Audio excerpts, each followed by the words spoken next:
Hetal college campus में बैठी थी। जब उसके क्लास पूरे हुए तो वह अपनी सहेली के साथ बातें कर रही थी।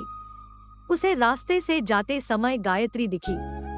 गायत्री को आवाज दी, गायत्री इधर आओ। हेतल की आवाज सुनते ही गायत्री हेतल के पास गई। दोनों बातें करने लगी। बातचीत के दौरान अचानक हेतल को याद आया कि उसने सुना है कि सुमन ने आत्महत्या कर ली है। इस बारे में गायत्री से जानना चाहा। सुमन, हेतल और गायत्री दोनों की यह बचपन की सहेली थी। गायत्री और सुमन दोनों एक दूसरे की पड़ोसी थी। हेतल दूसरे गांव में रहती थी। भले ही सुमन की 3 बार शादी की गई, लेकिन उसने आत्महत्या क्यों की? ऐसा सवाल हेतल के मन में आया।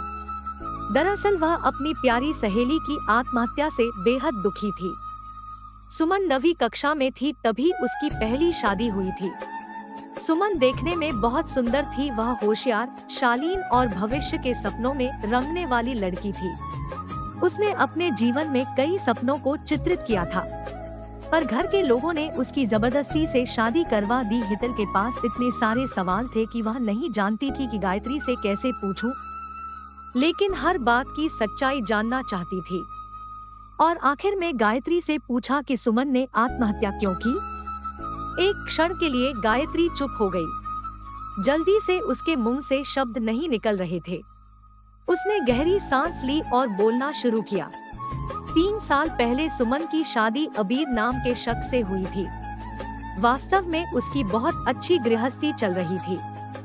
दोनों एक दूसरे से प्यार करने लगे थे। जब भी यह दोनों साथ में बाहर जाते तो सभी कपल इनसे जलते थे। अबीर और उसके परिवार के सभी सदस्य अच्छे स्वभाव के थे। जैसा उसने सपनों में जोड़ीदार सोचा था, वैसा ही उसे अपना पार्टनर मिला था। उसके घर की स्थिति मध्यम थी। अबीर का एक छोटा सा होटल था। उसमें से उसके सारे खर्चे बांट देने के बाद कुछ पैसे बच जाते थे। घर की हालत बहुत साफ सुथरी थी। एक दिन वह होटल से घर बाइक पर आ रहा था। एक बड़ी कार से उसका बहुत बड़ा एक्सीडेंट हो गया और इसमें उसे काफी चोटें आई। हादसे के बाद उसे अस्पताल ले जाया गया, लेकिन सिर में गंभीर चोट लगने के कारण इलाज के दौरान उसकी मौत हो गई। सुमन को बहुत दुख हुआ, लेकिन उसके ससुराल वालों को गलतफहमी थी कि अबीर की दुर्घटना सुमन की वजह से हुई, वह अपशकुनी है, ऐसा उनको लगता था। उनमें से कोई भी उसे समझ नहीं पाया।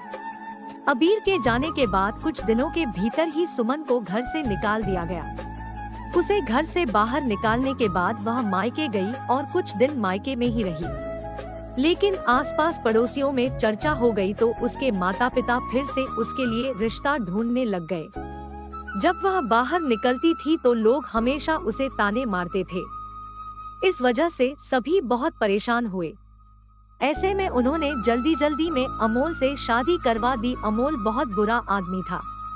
दारू पीता था, कुछ काम धंधा नहीं करता, चोरी करता, मारपीट करता, उसका रोजाना यही काम था। इस सब से सुमन को बहुत दुख होता था, पर वह कुछ नहीं कर सकती थी। एक बार एक रात को वह देर से घर आया और जल्दी जल्दी में घर में कुछ ढूंढने लगा। सुमन ने उसे पूछा पर उसने कुछ भी नहीं बोला।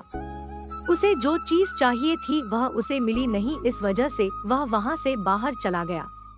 सुमन रात भर उसकी राह देखती रही पर वह आया ही नहीं। दूसरे दिन पुलिस को उसका मृतदेह रास्ते के किनारे पड़ा हुआ मिला। उसका चाकू से किसी ने खून किया था। यह खबर सुमन को पता चली तो उस पर दुख का पहाड़ टूट पड़ा। कुछ दिनों तक वह अपनी ससुराल में रही, लेकिन बाद में ससुराल वालों ने उसे प्रताड़ित करना शुरू कर दिया। इस वजह से सुमन वापस मायके आ गई। घर आकर कुछ दिन ऐसे ही बीत गए। हर दिन आ रहा था और जा रहा था, लेकिन सुमन की स्थिति वही थी।